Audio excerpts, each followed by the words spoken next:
All right, enough with the boring stuff, and let's begin the official portion of this conference. To do that, please join me welcoming on stage the founder of Arena Games and DeGameFi and the chief organizer of this event, Mikheil Didebulidze. Joining Mikheil, please welcome on stage the co-founder of Sinofy, Amirsan Roberto.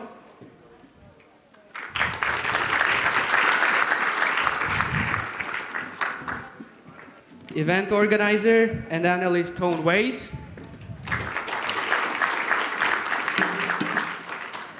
And CEO of CoinsPaid Media, George Paliani, who will be moderating today's panel discussion about transition from Web2 to Web3. The floor is yours, gentlemen.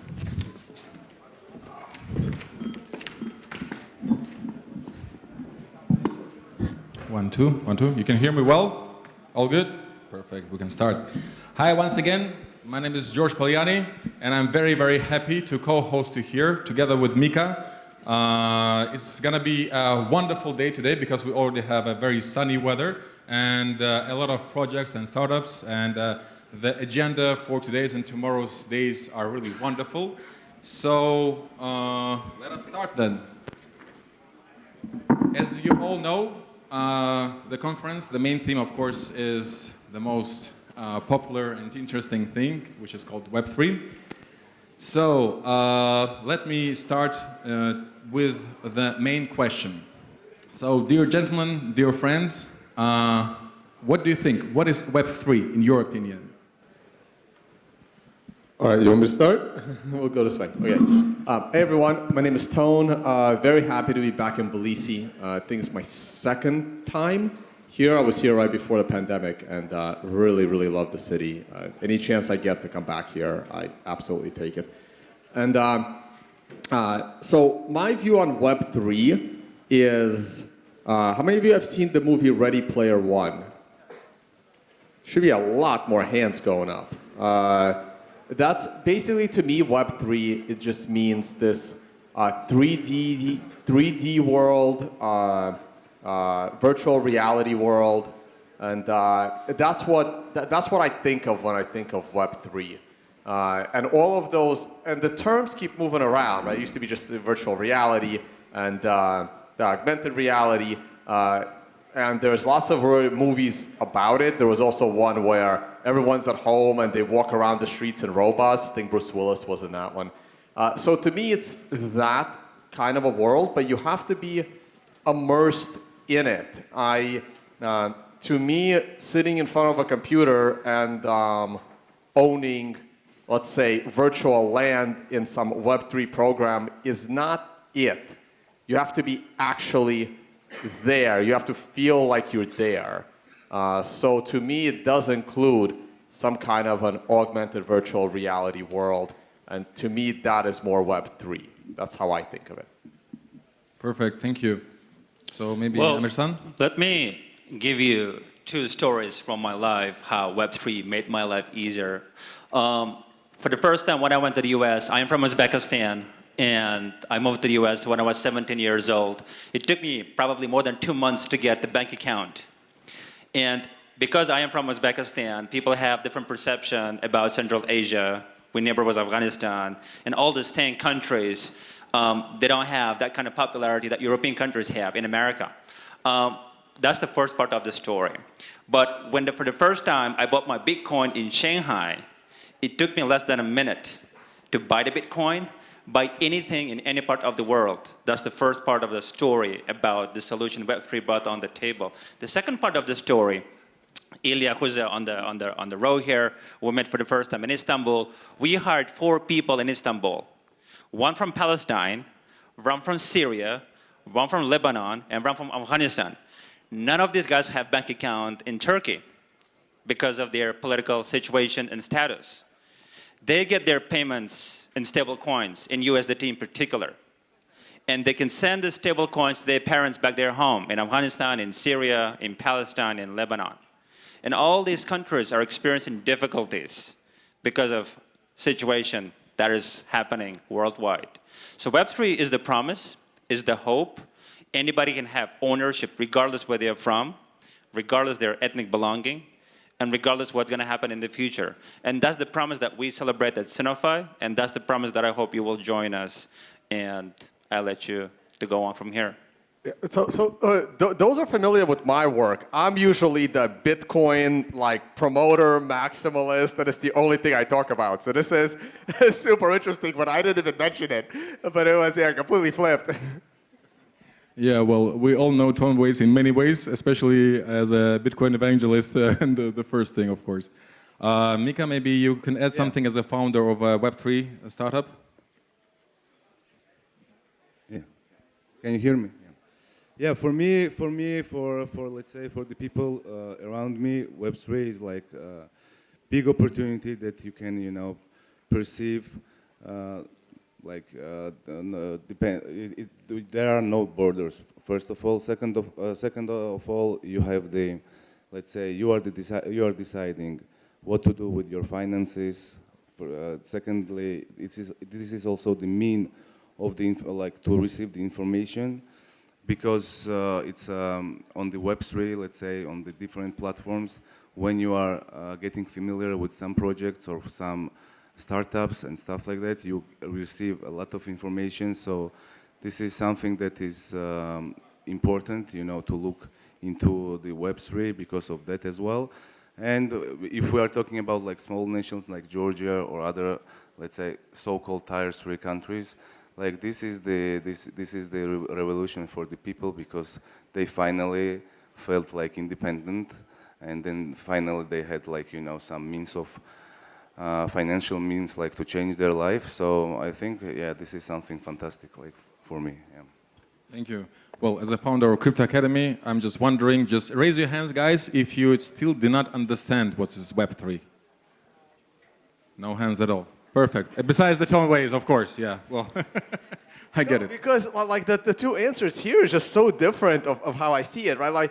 That's why I'm asking. My daily hair that went up. It's like the word blockchain. There is no definition for this. I'm sorry. It's I don't even know what Web2 is. We're so used to just using the internet, and to me, Bitcoin it's its own protocol. I don't think of Bitcoin as Web3. It's this decentralized way of transferring data, and I think it's an incredible protocol. But what is the next step? And if we are, and if it's what I think of Web3, this virtual reality world, inside that virtual reality world, you're going to need a currency. And the best currency for that world will be Bitcoin because of the properties that were just mentioned. So everything kind of combines and lets us advance and have more freedom. Well, I could definitely come in and argue a little bit. I'm a great fan of Bitcoin, and there are so many other stable coins. I'm a great fan of Ethereum, and the fact that Ethereum brought smart contracts on the table resulted in disruption of more than 50 industries. And these industries are being disrupted right now, giving first independence, liberty, an opportunity to create, be it the NFT, metaverse. Anybody could get into Ethereum or Solana or Binance Smart Chain, start building products, services. And those who don't understand, it's easy to outsource to tech people the ideas, how I'm going to label and sell the idea. And I believe in selling dreams. And I give a simple example how we work with refugees, people from less developed countries by paying them stable coins. And more than that, we're empowering them to make use of the DAO. While I'm supporting Bitcoin, I also support some other emerging and well-developed projects, including Ethereum, Solana, and Binance, and so forth. Yeah, I have a presentation coming up right after this, and I will be talking about that as well. So we do have slightly different opinions on it, but yes. Okay, already rose a lot of discussions. So we have already mentioned the traditional, let's call it Web2 thing. So we can no longer imagine life without Web2. We're in it almost constantly. We consume a lot of content, we create content, we make purchases, we work there. So why is Web2 becoming obsolete? What are its disadvantages and imperfections? What would you maybe highlight as the main advantage of Web3 users? So let's maybe talk about the Web2 thing, why it does not correspond to the modern needs. Who wants to answer on this question? Yeah, I can start answering from my perspective, from my, let's say, my experience. So first of all, like on the traditional, businesses like on the Web2, if we are talking about different businesses, you know that it's like it's really hard to stand out from the crowd when you are like starting something or when you are like doing some innovative things, because there are the monopolies, let's say, all over the businesses, and you are all the time depending on some, let's say, superpower that has to accept you or deny and stuff like that. So, for instance, if we talk from my perspective, from the gaming side, in the game development, this is like a tool that is eliminating the third party. Let's say you are the creator, you are the one that can also decide how you want to develop a business. So nobody is giving you some rules. This is the thing that is really important, for instance, in the gaming and game development. Plus, you have all the assets that are really important as NFTs. And for instance, in the gaming, this is very important. And that belongs really to you, and it's not something created and something traded only on some big platforms like, I don't want to name some of them, but we all know the monopolists. So for this, I think the Web3 tools are really important, also for the transparent way of the managing processes, also for the companies using the DAO system or other tools that are transparent. So there are like really, let's say, really important tools that step by step, even the traditional companies are, looking into that. So I think the most important is to find the bridge, to find the slow and, let's say, constant way of the transformation, to explain better what are the benefits and all the good things coming from the Web3. And the important thing, I think, also for the companies like presented here that are working on the Web3 projects is to, when they create the products, first of all, to create also the interfaces and other type of, tools to make it easier to understand for the newcomers to the Web3, all the benefits, what they can get when applying the tools. I know, well, Amirsan, maybe you have something to add as a host of TEDx speakerships, yeah? Yeah, well, I usually prefer to give several examples that I enjoyed learning and experienced myself. If Google was born in 1995, social media came to power in 2000s. And the fact that Donald Trump became a president exploiting the data using British Analytica tells one thing. We don't have ownership of our data. That's one part of the story about Web2. And second part of the story, in 2017, LinkedIn restricted my account. I wrote more than 100 articles, spending 7 years of my life. And they restricted my account because I used the name Roberto, which is my dad's name. And I had legal disputes for 3 months. So much work I have done in terms of my article, content development, more than 50,000 connections that I had on LinkedIn, and they were all gone within 2 months. So I had to start it all over again in Web2, which is not the case in Web3. So I don't think Web2 is going to become obsolete next 50 years, because if there are 4.5, probably 5 billion people on the planet that are using internet, Africa is catching up, emerging developing countries are catching up. I think Web3 is going to be promising for those who want to have ownership of their data. But if they, in rough terms, screw up their private key, it's also gone. So it's a lot of work in education. It's a lot of work if you want to share your data with Web2 companies, giants, be it Amazon, Google, Meta, or you want to remain anonymous online. So there would be this sort of choice for users to choose from. And as a matter of fact, in Web3, more and more companies will benefit providing more services, be it starting with the DeFi solutions or e-commerce NFT solutions. So this is sort of my take that I'm enjoying in Web3. Whereas, well, I'm still using Web2 products to monetize our services, to monetize our credibility, to monetize what we are bringing on the table, whereas Web3 is about educating our existing clientele and partners and our existing potential interested parties that want to do business with us. Perfect. Something to add? You always have something to add, Tom. Oh yeah, I always have something to add. I generally agree with the sentiment here. Let's define Web 2 as what we've been using, for the last 20 years, up until say Bitcoin or then after Ethereum came out. So the biggest problem with Web 2 is, of course, censorship of what you put on the internet. You can get deplatformed, and the data, right? So someone else has access to your data. Even your Google email, someone at Google can log in. I know even my SIM card has been hacked from someone internal, knew it was me, and they ported my phone number in order to, well, the only reason to do that is to try to get to your crypto. That's the only thing they can really steal. I have a slightly different opinion on Trump, but that's a completely different case. So now, again, I don't think of Ethereum itself as, say, Web3. I don't. To me, it is another database, right? So just like Bitcoin, it's more like a database. I don't think of the Bitcoin layer as Web3 to me. I mean, it might be, again, like these terms aren't defined. But my issue with, and will be in my presentation right after on decentralization, is that I only consider Bitcoin data, Bitcoins themselves, as something that I have true ownership of, because I believe and I understand why Bitcoin is decentralized. I struggle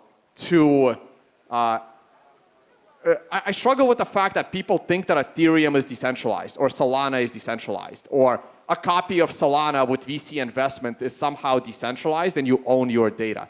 I believe that 99% of the people that think they own their NFT actually don't own their NFT. They think they own their NFT because whoever created that NFT has told them that they own the NFT. So I question and I push back on these claims. But if you have Bitcoin itself, then yes, if you properly protect it, if you properly store it, and most people don't, but only in that case do you actually possess and control your own data. And that comes with its own major risks. When people say, oh, we're going to put real estate on the blockchain, even on the Bitcoin blockchain, which Georgia does actually. Georgia, you were the first country to actually put real estate on the Bitcoin blockchain. The problem is it's still being backed up on a government database because you don't really want your real estate only on a blockchain. Because just like with Bitcoin, if you lose your private key, you lose your Bitcoin. Like, you don't want to lose proof that you own real estate. You don't want to accidentally send your real estate to your neighbor because you sent it to the wrong address, and now they own your real estate. So a lot of these problems people don't really think about all the way through. And decentralization is hard. It is not easy to achieve. And there are so many claims about it. So I agree with the general sentiment of what Web3 brings. I just completely disagree with how it brings it and which platforms actually have those properties in reality, not stated on a white paper.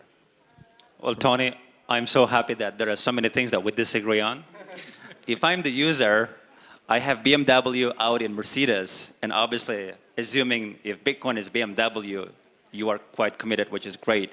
I just remembered a couple of cases here. When Edward Snowden, as a whistleblower in Hong Kong, told the story how NSA spies on its people. And there are so many thousands of other examples, shows how your data can be manipulated and exploited so far worldwide. And ownership of the data when nobody knows who you are, except for that you have X number of numbers on a hash. When you buy, when you sell, when you do anything, that's the promise that I enjoy in terms of the Web3. In terms of NFT, I slightly disagree. If I have NFT and I bought it, be it the CryptoPunks or some others, I believe that's mine and I can resell it if I want to. And the third point is about in the future. I agree with the point that if anybody screws up with the private key, and it's extremely dangerous. I had probably 9 wallets on my phone when I was sort of learning and experiencing in the beginning, and I lost 4 private keys in the beginning. So these lessons taught me the importance of securing my data on decentralized storage, not Google Drive or some other possible drives. So essentially, it comes to the point how well you understand what you do in terms of Web2 and Web3, and 2, the choices that you make eventually or essentially could define the mistake. When you make the mistake, you know what you're signing up for. Whereas in Web2, if you lose something, you know you can get back to the big brother request for the password recovery, for anything like that. Whereas in Web3, if it's gone, it's permanently gone because of the decentralization aspect of it. Well, we have raised a very interesting issue here. And my third question would be exactly about the decentralization factor of Web3. How should decentralization be implemented in the Internet of the future? Will all data be stored on personal devices, or will most of it still remain in data centers? So how do you think? Is it like a good thing or a bad thing? Or which are the ways, in your opinion, how it will be stored or shall be stored? Because we all know decentralization is, well, it has a very, very good things. Yes, security reasons, many other things. But as you have just mentioned, even you have like seven. I had 9 wallets. 9 wallets, and Yes. 7 to them you just lost. When I was learning them, and I lost 4 private keys. Yeah, well, Yeah. very nice example. Yeah. So yeah, especially talking about custodial and non-custodial wallets and so on and so forth. But how do you think, what is the way to store your data? Is it good, the decentralization thing here, or is it bad, or what do you think on it? Who wants to answer? Maybe you again, will. Yeah. This is a technical question, and if I look from the philosophical perspective, decentralization gives me assurance that my data is not being manipulated. For example, while you were giving these questions, asking these questions, I remember Julian Assange. And this is the first person who developed WikiLeaks, and nobody could hack him because he, by definition, by his trait, is a hacker. And 2, he is the first person who started accepting donations in Bitcoin when very few people could understand or make sense of what Bitcoin was. And the more I look at his empire of WikiLeaks that he developed, and the fact that nobody could hack in to destroy his website or lock it down, made scores of revolutions, and we are what we are with Julian Assange in terms of his political situation. So the power of decentralization gave hope to journalists, to media, especially in liberal Western worlds. So that's what I enjoy about decentralization if he uses blockchain, assumingly.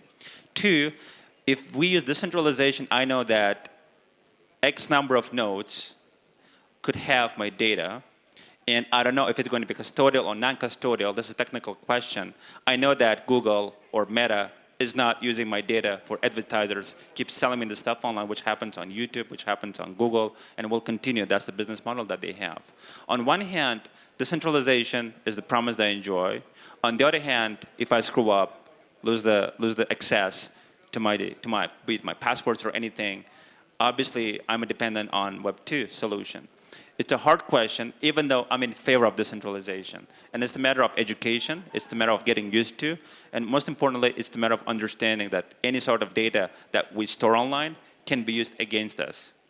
So I think that's a matter of habit, just to sum up your opinion here, yeah? To develop this habit and have this in mind, to keep in mind that you gotta be you're not only the owner, which gives you a lot of opportunities, yes, of your data, cryptocurrency or whatever, but also a very big responsibility.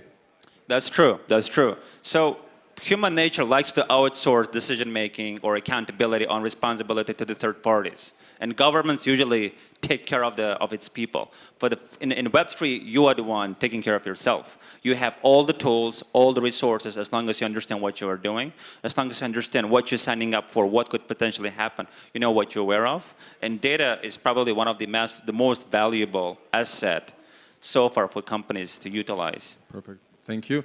Tone, maybe you have something to add here? Sure, I'll try to keep it quick. So data storage is hard. It's not easy.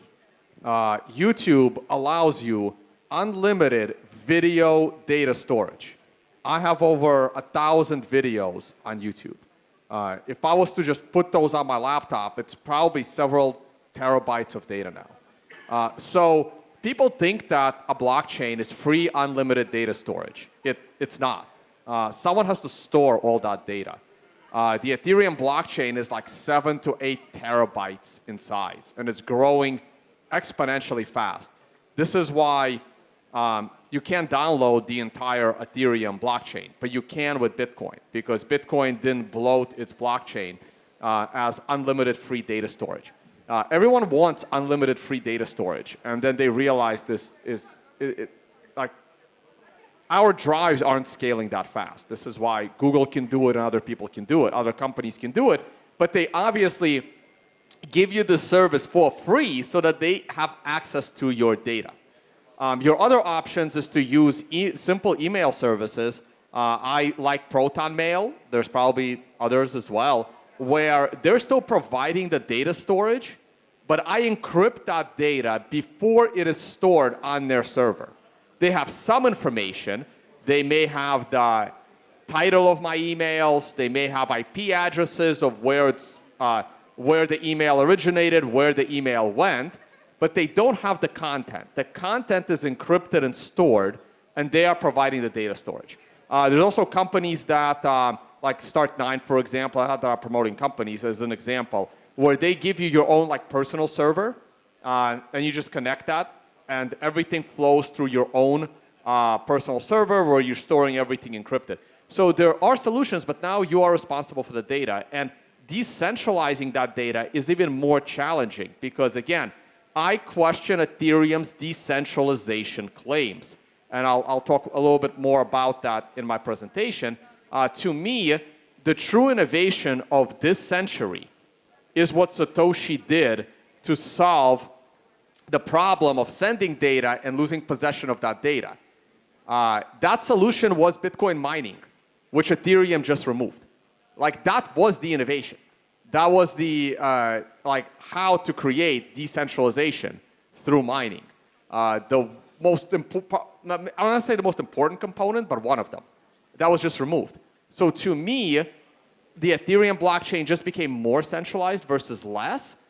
And I don't consider Ethereum as decentralized unlimited data storage.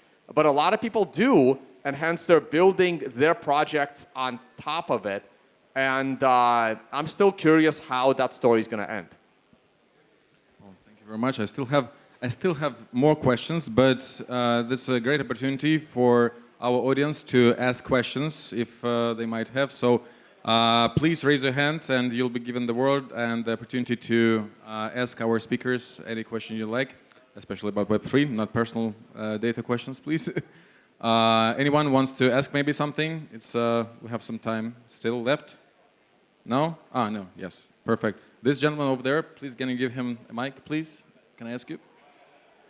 Can you just come up? No. It's fine. It's fine. It's just, yeah. Always good. Thank you. Yeah. Just please say your name and then ask the question.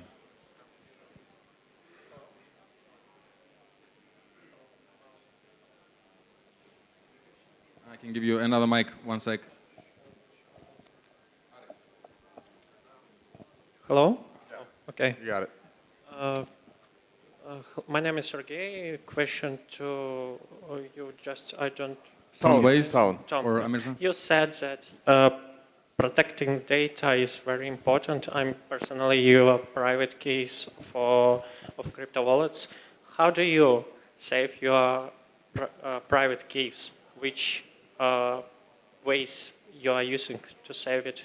Sure. Well, if I publicly talk about how I protect my private keys, it like loses a lot of. It's like giving you the PIN number of this card, you know? So I can talk about. What's like, your mother's surname, Tom? Some of the common ways. So when you put, I'm going to talk about Bitcoin specifically. Like the most common way is to get a hardware wallet, which means just a signing device. You don't actually have the Bitcoin. You just have a password to access that Bitcoin on the Bitcoin blockchain. The best way is to have this offline signing device. And you connect it to the internet, the signing device. whenever you need to make a transaction. Now, this is not something you do for little small transactions. This is something you do for your savings. Some of the more popular devices are a Cold Card, a Trezor, a Jade Wallet, a Ledger. Do you have some of the more popular ones? And if that device is ever damaged or destroyed or lost or stops functioning, you also should have this backup of 24 randomly generated words from the device itself. And then you want to store those in a safe location. But again, if anyone finds the 24 words, they now have access to your Bitcoin.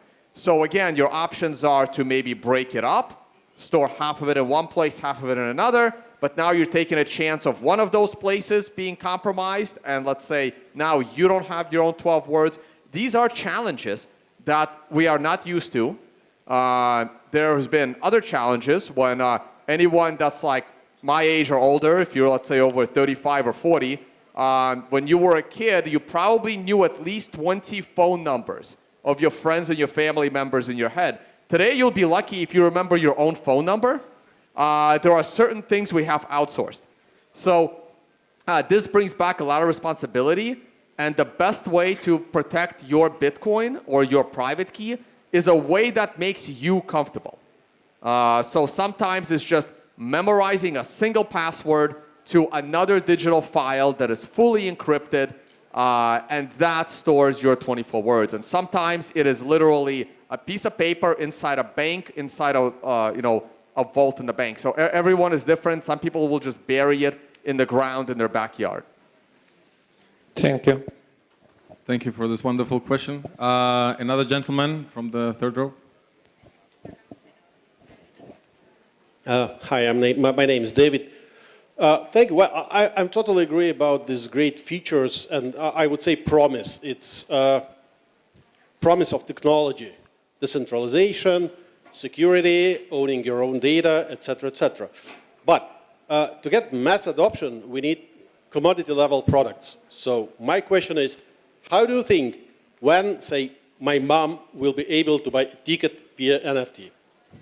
My mom is already using cryptocurrency, by the way. Wait. But very I nice hardly question, bought yeah. NFT ticket here. And by the way, it was mailed by regular email. Well, next time we'll ask your keys and especially your private keys. Well, No worries. so- Okay, Tony, you shall continue. Sure. Or? I mean, like, to me, again, this is the challenge that I also have.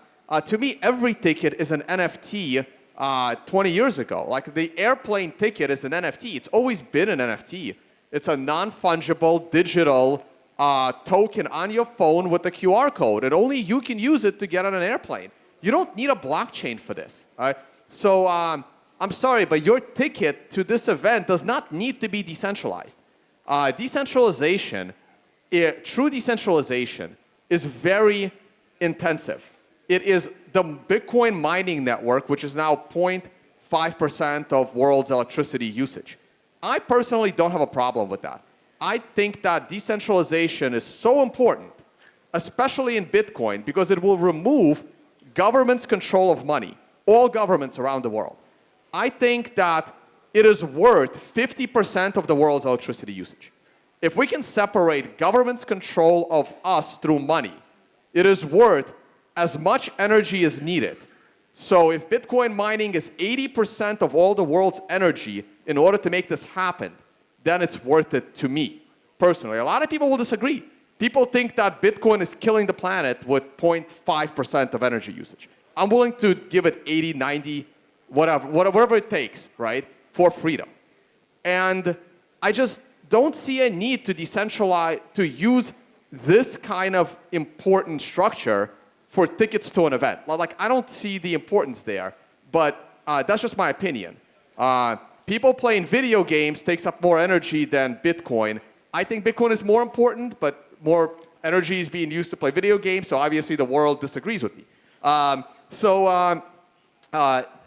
There's just certain things. I just don't feel the need for that level of decentralization in tickets, because this is not a hard problem to create an NFT. Perfect, but I think that the question here was like, what will be like the mass adoption kind of thing? Yeah, Exactly. Am I right? Yeah. Good. Amirsan, maybe you will. Yeah, I just wanted to give quick feedback. I understand Bitcoin is a big deal. in terms of NFT, in regards to ticketing, I think most of the tickets are made on the Web2 softwares, which are subject for scrutiny and possible hack.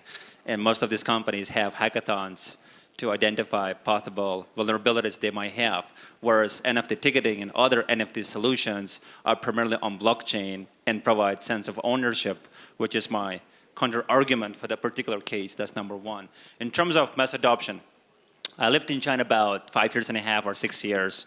In China, Singapore, Dubai are becoming extremely promising in terms of pushing the agenda of crypto adoption. Even though in particular China, it's quite controversial because they want to control everything, but more than 200 million people use crypto because they don't want to show the government the assets that they have. They try to move it overseas. And because we have done a lot of work with our partners and clientele within mainland of China, now more and more Hong Kongese are joining on board. And the need not to show the assets that they have, the need to somehow secure the future, not to show the governments in terms of the ownership that Chinese have, sort of pushing the agenda for mass adoption among the Chinese. And that's the first interesting sort of observation that I have noticed, specifically in China. When it comes to India, more and more, I think India is the third largest unicorn manufacturing country worldwide, the US, China, and India.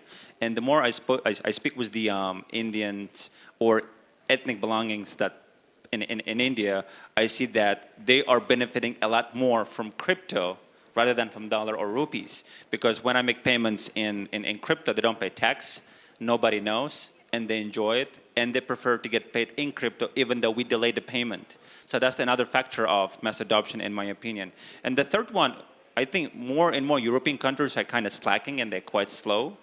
And the fastest adoption that I'm seeing right now, primarily across Southeast Asia, Vietnam, Thailand, the Philippines, and most of the projects that were developed by Europeans, they launch in Asia because of the consumption of the content, because they enjoy, for example, Axie Infinity took off in the Philippines. A number of projects that we have seen took off in Vietnam, and of course in China too. And Dubai is becoming, that's where Tony has moved, is a promising hub that they're pushing forward. In short, it's kind of hard question. In my opinion, it's about the need for people not to show what they have to their governments, to the corporations, and keep it. And I think that kind of necessity would push people forward to adopt crypto, including myself. Nice. Even I can say, like a year ago, I got a call from Tinkoff Bank, a big Russian bank, and they were launching their crypto services and banking services in Asia. So basically, yeah, I can only agree with this. We have left some time only for one question. So thank you. I see now a lot of hands. I don't know. Olga, maybe well, you should just select someone. Sorry, guys. But nevertheless, you'll have plenty of time to see and talk to our speakers in the couloirs. No worries. Yes, please. So first of all, thank you all. My question is to Tone. You mentioned that Ethereum is going more less decentralized. Is that mainly caused because of the latest merge? I mean, the transferring from proof of work to proof of stake, or there are some other reasons, in your opinion? It's one of the reasons. It's been a push. It's literally what my presentation will be about, like what is decentralization, and you want to see what the trend is. What is the trend? Are you trending towards centralization or away from it? And the removal of mining is a trend towards centralization because it was one element of the Ethereum blockchain that the Ethereum Foundation did not have control over because anyone can start up a mining farm. Now, mining itself can become centralized, but because if you have a single big miner, but mining as a whole was an element of Ethereum that was uncontrollable. And when you remove that entire factor, I think that it just led to centralization. The other thing is, how many of you here have used Ethereum? A lot of hands should go up, right? No, keep your hand up, keep your hand up. Keep your hand up if you've used Ethereum. Now, take your hand down if you do not have an Ethereum node running where you validate your own Ethereum transaction as it comes in. right? So most hands go down. So almost no one is running an Ethereum node, a full Ethereum node. And that's another aspect of it. It's harder and harder to run a full Ethereum node when there's so much data going through the Ethereum blockchain. Very comprehensive. Thank you. Thank you very much. Let's get a round of applause for our speakers and for their time. I think it's a wonderful start for today's fruitful talks and cooperations. I'm also going to be talking in an hour, especially giving some examples from India, Vietnam, and Thailand, and of course about Caucasian region. So thank you once again, guys. And Georgi, the floor is yours.